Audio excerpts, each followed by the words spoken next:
Hello and welcome back to Charge, the podcast by Develop. I'm Louisa, and with me is my colleague Maria Christina.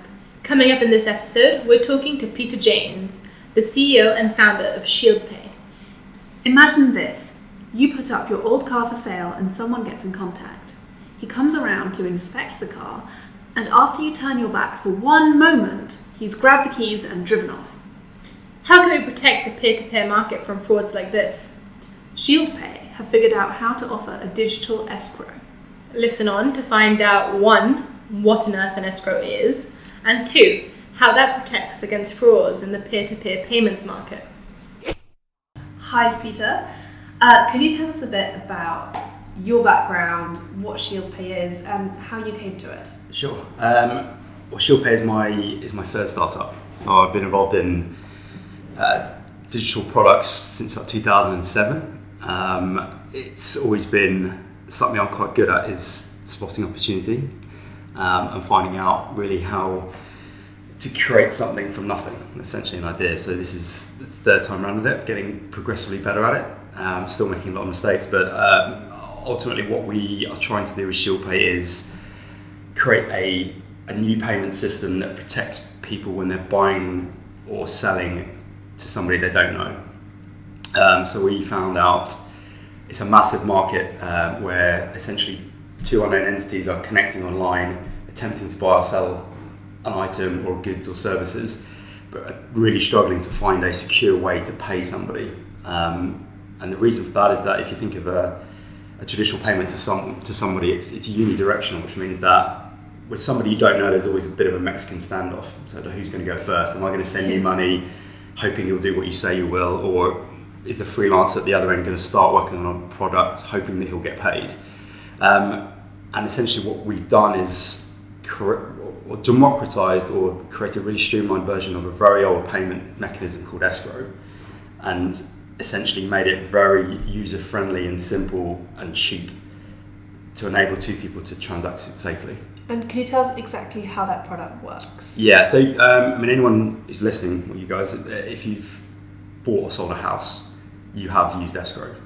And the reason you probably didn't know it was an escrow is that your lawyer is effectively acting on your behalf. So you don't pay directly to the buyer or seller of the house. So the seller of the house, it goes via your solicitor, and then you instruct your solicitor to release those funds. So it doesn't go directly to that person. So it's sat in what's called a client monies account. So everyone has a standard retail bank account that they can operate, but a client monies account is in effect, we act or solicitors act on behalf of a client, and after instruction they're able to process funds on their behalf. So we've effectively created a digital version of that doesn't require paperwork, lawyers, and all the time and effort that's involved in that. Because what we found, when you buy or sell a house, the time delays to create an escrow account don't really matter, because you're not really going to sell a house in 5 days. So it takes about 5 days to create an escrow account, and it's about £250 up front. So again, when you bake that into the cost of selling a company or a house, where traditional escrow works, it doesn't really matter. But you obviously can't use that when you're trying to sell a bike on Gumtree. You wouldn't wait 5 days to create a payment and pay money up front for a transaction that may not even happen. So what we've done is basically created this instant digital escrow payment that anyone can create in less than 10 seconds for free. And it does a number of things that traditional payments can't do. It effectively validates two unknown entities to each other through security checks.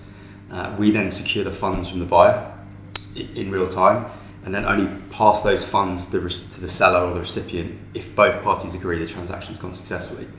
Because if you think of an issue with a payment, is that, let's say I've paid you, there's a problem with the product or the service isn't how you described. My money is with you, and the only way to get that back is effectively to sue you.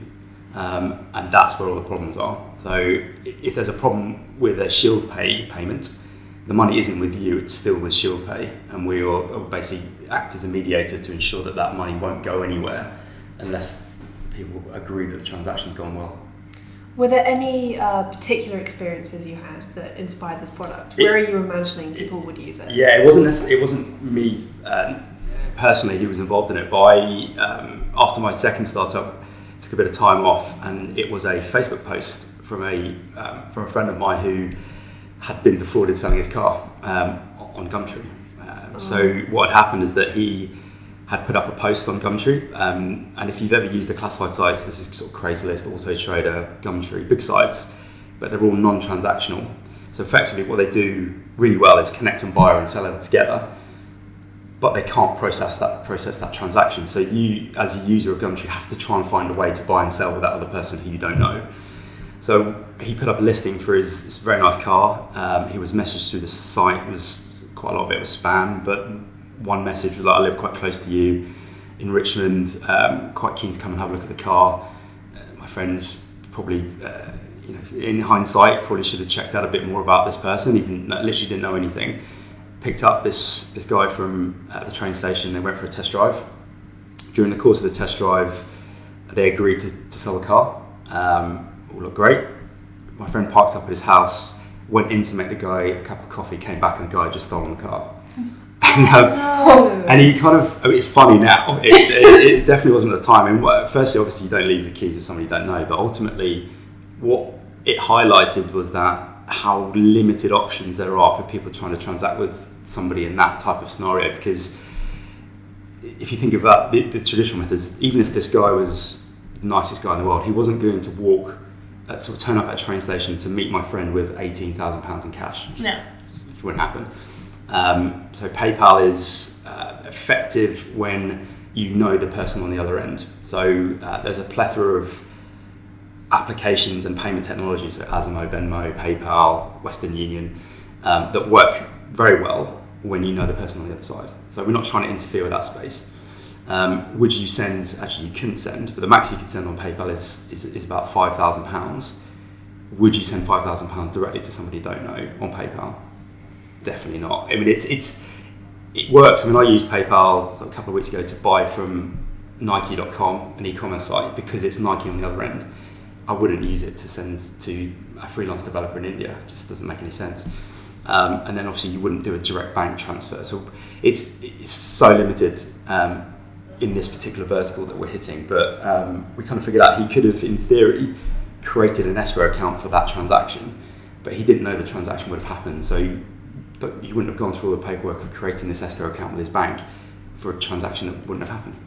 So we effectively, over the last year, have got some patent pending technology that basically eliminates all the headaches of that escrow facility. So you and I can do that in sort of 10 seconds. I can fund a vault, or the account with ShieldPay.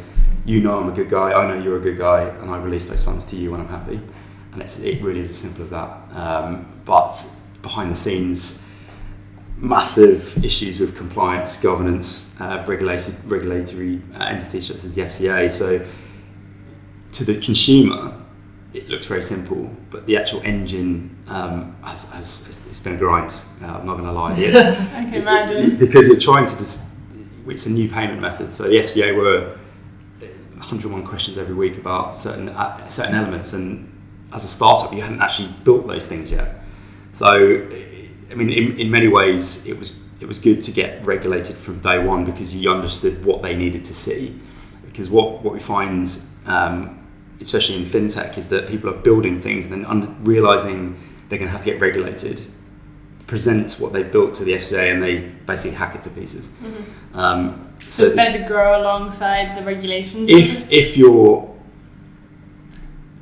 There's two ways to do it. One is to piggyback off somebody else's license, mm-hmm. Which obviously, if you're doing really well, that starts becoming a problem because in effect you don't own that license anymore, and that's happened to a few fintech companies that they've got really big, but the essence of the compliance is with somebody else. But the caveat to that is that they can get to market quicker. Blah, blah, blah. So there's trade-offs, but we knew pretty early on that we're holding funds on behalf of other people. That needs to be regulated, and I totally understand why the FCA is there. It's just a difficult process explaining a product that is evolving. That was the challenge. So it was fast, apparently, compared to 2-3 years ago. So the FCA have a drive to push things through a lot faster than they used to, but it was still a very difficult process. But yeah, I'm glad we did it, and as we're a regulated payments institution now across Europe, so it means we're in control of our own destiny in many ways now, which is great. That's very exciting. And so you've just launched, am I right? We are working very closely with quite a few UK banks to roll this technology out as a payment function for customers of the banks. At ShieldPay.com, people will be able to go there to create these payments directly on that platform.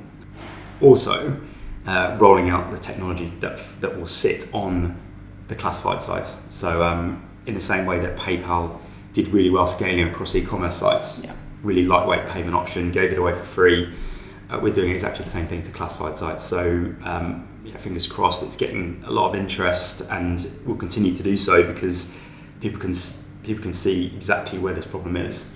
And most entrepreneurs, the tough issue is inserting yourself exactly where that problem starts. So if you think of an element of fraud, it starts when somebody is about to pay or they're about to interact with somebody that they don't know. So a buyer and seller have met on Gumtree, we can insert ourselves as a secure payment option right then and there, so they don't have to do all this convoluted messaging outside of Gumtree to try and figure out how to pay each other. We've got a nice business model to follow in PayPal, but for a very different vertical, and one that not a lot of people have really attempted to take on. So what is the how have the banks reacted to this? Because you said you're working in collaboration with them. Yeah. What were their thoughts when you first presented this idea? We thought there was a problem in classifieds. Bank fraud is a different level because it's much higher volume. But in essence, we're seeing articles almost daily now of people being defrauded through bank fraud. Because if you think of everyone here has a bank account, the only thing you need to do to get money out of your account is add an account number, a sort code, and an amount of somebody else. As soon as you press send, that money is effectively gone. You've authorised that bank to make that payment. So if there's a problem, the bank can do absolutely nothing because the banks don't talk to each other. So it's amazing. In many ways, the bank, their business model is transferring funds quickly. And so in essence, what we're working with, we've just come through the Barclays Textiles Accelerator to build this. We will be a new payment function within Barclays, fingers crossed, at the end of the year, where a user won't send a bank transfer directly to a recipient of HSBC, Lloyds, NatWest. It will be sent to a secure client monies account with us. We then do exactly the same process of validating the person who's receiving it, and only send that money when the bank's customer says, okay, the transaction's now gone well. And the idea is that it will completely eliminate the amount of fraud flying out of banks in many ways, because you're adding this security layer that doesn't currently exist. It's solving a lot of people's problems. It's a rare case of win-win-win. So the bank's customer is secure, the bank doesn't have fraud flying out of the system, and obviously ShieldPay does quite well out of it as well. So the issue is just getting these guys to operate faster than they currently do. Yeah, because I suppose most of the time when we think of fintechs, we think of disruption, but this is more complementary than anything, isn't it? It sort of fills in a gap that... it's not. It's nice knowing how big this vertical is and how big a problem it is, and that it's a very symbiotic relationship that we're trying to create. It's not, although sort of TransferWise have kind of flipped back. They were going after the bank saying, your bank's ripping you off, we've got this new thing, trying to be disruptive, and then they kind of realised they need a council of these banks. So they've now gone back to a sort of symbiotic relationship with them. And that's exactly where we're positioning. We are independent from all of the banks, so in theory we can work with all of them. And that's our biggest asset, really, is that we can work with everyone. We're under our own steam. And it's a very, very simple process for the banks to get involved. The issue is educating them on what it does, showing them that we are compliant with all their internal regs. So it feels like I'm on a lobbying journey for the next 2-3 years of my life, but it's a nice message that we have, trying to eliminate fraud. It's not another way to make money. It's actually fixing a significant problem for an awful lot of people. So you talked about building trust with the banks who you're working alongside. As a fresh-faced company, how are you building trust with the users, and what are the challenges there? Great question. It's our number one challenge in many ways. Customers are used to paying certain ways. People are on autopilot in many ways doing that. So being regulated by the FCA is a massive plus. Being able to show the relationship with the banks is a massive plus. What we are doing behind the scenes that I still don't know why PayPal don't do is actually add in the community rating and reviews of individual customers. So the idea is that the first line of defense is you will see previous transaction records or success rates of another customer that you're about to buy or sell to on ShieldPay. The same way that you review an Uber driver and then you see, okay, he's got 3 stars, I'm probably not going to get in this. A user will be able to see that, and then it's showing them how this is different from PayPal in that they're making a transfer, but the money isn't going to the other person yet. It's coming to this secure environment with ShieldPay. Don't worry, we've got your back, and then only sending that out when they inform us that it's all gone well. We're obviously at a standing start in many ways, but the subtle things you can do, sort of partnerships, highlight the FCA, get out there a lot more than we are. So that's one of our biggest challenges, really. If we go back to the original example of the car, what happens in that situation? How would it have been fixed? So we built this for mobile for my friend who was defrauded, and that's probably the important thing to point out is that you're trying to build this for an individual, not for tens of thousands of people. At first, you need to understand exactly what his pain points were, where that communication with this other guy fell down. So in effect, the buyer, let's say he was a good guy, my friend would have known up front who he is and that he's been validated by ShieldPay before you'd even started speaking to him, which obviously you didn't get from the classified sites in his example. My friend effectively then would have invited this guy to see the car, but at some point, maybe before or during, that person would have funded that payment. So my friend would have seen that, okay, this guy is who he says he is, and he has the money to make this transaction happen. And from a seller's point of view, he sees the car, but he hasn't sent the money to my friend yet. So it's safe, it's ring fenced. So in effect, you're creating this trust environment around that payment. And ultimately, if this guy would have said, okay, I'm agreeing to sell, he would have pressed release. My friend would have got a notification that the money is available to withdraw, and it really is as simple as that. So if this guy was a fraudster, he wouldn't enter £18,000 worth of cash into the transaction. And that's the barrier that we're creating. And how do you verify the people, like before they use it for the first time, for example? So the banks do quite a convoluted anti-money laundering KYC check. We've basically created a 10-second version of that. Okay. So anti-money laundering and KYC, because we are holding client funds, we have to know at all times where that money is coming from and where that money is going to. That's where most of the compliance and regulatory issues that we have is that at all times, because in effect, if we're pushing £18,000 to Barclays need to know where that money has come from and if that person has been vetted. So for a user, it's name, date of birth and address, and if that comes up on I think it's a scan of 11 different global databases of anti-fraud and PEP screening lists, if there's a problem, that person can't enter into the transaction, which obviously doesn't happen when you're meeting a stranger off a classified site. So the challenge has been, it's kind of two-sided in fintech, because you want to show that we are doing a lot of checks, but you don't want those checks to be cumbersome. You want people to trust it, but you don't want so many fields that people just fall off and can't be bothered to complete. So that was a difficult process to get that bit right. But yeah, in effect, you will not be transacting with anyone in ShieldPay who has not been verified by us. So that's important.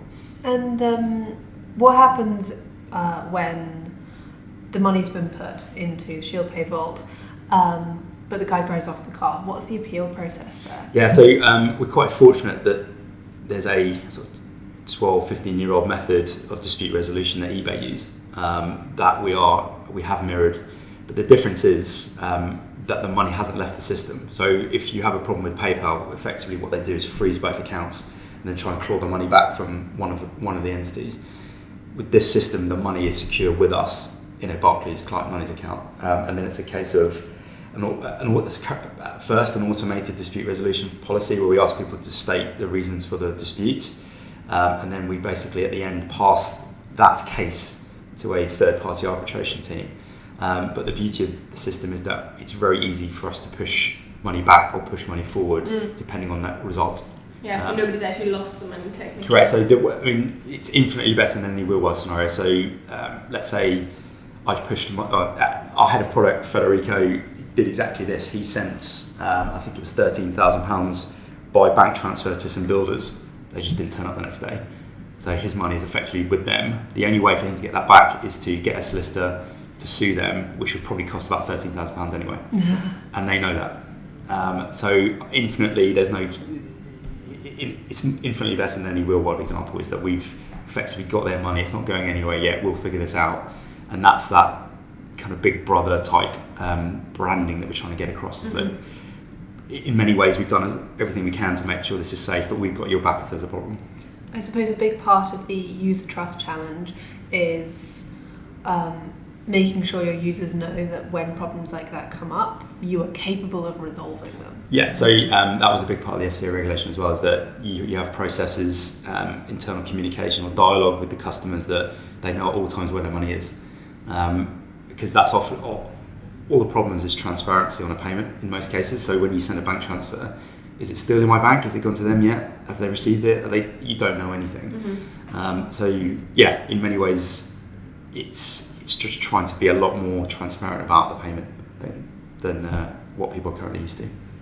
So how is it going to work? Are you plugging into banks? Like, is it going to be, or is it a separate app? No, I mean, so people are used or trust their own bank, and we're not trying to pull people away from that ecosystem. Think of it, so you have a few payment options within your bank. You have pay with bank transfer, pay with Swift, pay with Bax. It will be create a Shield payment. And the messaging to a customer would be, look, you've just added a new payee to your mobile online banking. How well do you know this person? Secure your funds with ShieldPay to ensure that that money will not leave Barclays and NatWest until you tell us it's all gone successfully. And that, in many cases, is great for both the bank and for us and for the customer, because we're not trying to pull them out of a method of operating that they've been used to since probably they opened the bank account when they were 16. So, putting on your binoculars, where do you see ShieldPay in 10 years?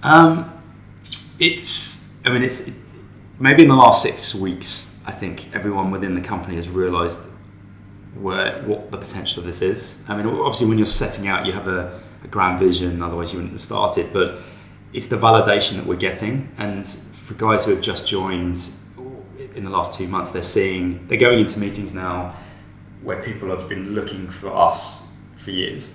And brilliant. It's great. I mean, so the SRA, which is the Solicitors Regulatory Authority, have been doing everything to try and protect lawyers, because in effect, when you're selling your house or doing an M&A, all the potential issues are with the lawyer because they're holding funds on behalf of these clients. And that's not a lawyer's job.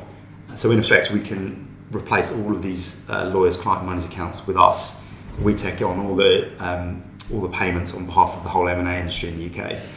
And so we had some new starters, and they just kind of realised where this thing could actually go. It's a lot more than just peer-to-peer selling a bike on Gumtree. But in effect, we can change the way that strangers pay across crowdfunding, M&A, auction houses. So we started talking to Sotheby's about their really antiquated method that they currently take payments for high-end art, and obviously banking. So you start with this case study with this, my friend being defrauded on classifieds, but the actual how versatile this technology is really, we've seen it in the last 6 to 8 weeks. We're going big with it, let's put it that way. You don't get many ideas like this. I mean, I've been involved in startups for 8 years, and the other ones felt like nice to haves. This one is actually solving such a massive problem for so many people that they've been. So KPMG called the SRA last week trying to find a third-party managed escrow facility for their clients, and they were like, "Hello, we're right here." And it's so nice. I mean, we've been building this for over a year, and now we're actually talking to the world about what we do. You can actually see the scale of it now. So going back to your comments on the long-term vision, I wonder if you have any comments on blockchain and what that offers for peer-to-peer. Blockchain's interesting. We have incorporated a lot of it. However, if you think of the blockchain or smart contracts, so smart contracts work when there's a definitive end result. So blockchain would work, and it is working fantastically well in, let's say, stocks and shares. So I could use blockchain to tell a system somewhere that I will sell eBay when it gets to $65, because there's a definitive event at some point. If it hits $65, I can sell it. Blockchain only goes so far with peer-to-peer payments in that, because it's subjective whether or not that transaction's gone successfully. The blockchain wouldn't be able to know if I have successfully transacted with somebody on Gumtree. I have to tell a system that I'm happy to release funds, or I'm happy the transaction's gone successfully. So we are the end of a peer-to-peer payment, but the blockchain essentially can fit into us. We are the manual recognition that the transaction went well, which smart contracts can't do. So your business complements a blockchain model. So we're talking to providers now about how we can sit at the end of these types of transactions, because if it's peer-to-peer and unknown entity to unknown entity, how can that system know if it's gone well? Somebody has to tell it, which is effectively ShieldPay. And coming in again on the big philosophical questions, your focus is obviously security. I wonder if you have any comments on the way as security increases, privacy decreases, and what your offering does for that. I'm on the fence in many ways, and I've always, let's use security in many ways. Like around us, there's probably 300 CCTV cameras. But if you're doing nothing wrong, that adds an element of protection to your life that you wouldn't get in Manhattan, for example. I think if people are trying to avoid security, it's for a reason, and in many ways, which blockchain and Bitcoin is perfectly anonymous. But making it completely anonymous means that it's very easy to get defrauded. Yes. So there is I strongly believe there's a balance between this. So you think of ShieldPay as that we're asking you to verify yourself, but we're also asking the other person. And that means that we're providing you a solution that you will not interact with somebody, and nor will they, with somebody that's not vetted. So I think there's a balance. I like to think that we're towing the line quite well, but I think if people are trying to avoid security as much as they are, it's for a reason. Yeah. Well, with your product, people opt into naming themselves and they can't use the system if they can't. Yeah, exactly. Exactly. So I was defrauded sort of 10 years ago using Western Union, and it just required someone in Italy just pulling my funds out, and it was gone. And that's useful when that person is my family member and they want to, in remittances, they want to pull funds out of Western Union wherever they are. But it was amazing how easy it was for him to get around the system.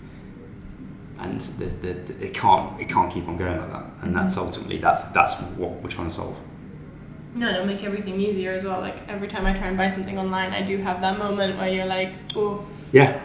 So we actually started thinking about it's not a key focus at the moment, but is e-commerce. So high-end watches or art or really high-ticket stuff, we can actually insert ourselves as an e-commerce proposition as well as peer-to-peer, because people, even with traditional e-commerce sites, there is a fear factor sending £10,000, £15,000 to an e-commerce site sometimes. Oh yeah. Maybe less so for the generation below us, they don't really care, but the grey pound are very sceptical about everything. So I think there's a place for us there, but that's sort of 3, 4, 5 years down the line. I think we need to win the classified war first. Fantastic. Thank you so much for coming in today. Thanks for having me. It's been a fascinating chat. It's nice to talk about it. We've been heads down in front of a laptop for so long. It's actually nice. It's nice telling the world about what we've been doing. Okay, well, thank you very much. And that's the end of episode 7. When do you listen to Charge? While getting ready for work? On your commute? At lunch? We'd love to know. Tweet us about it. Our handle is @develop_team. Your feedback will help shape the future of Charge. For instance, we want to know if 30 minutes per episode is right, or if you want it shorter or longer. Charge uploads every 2 weeks on a Wednesday, so catch you in a fortnight. TTFN!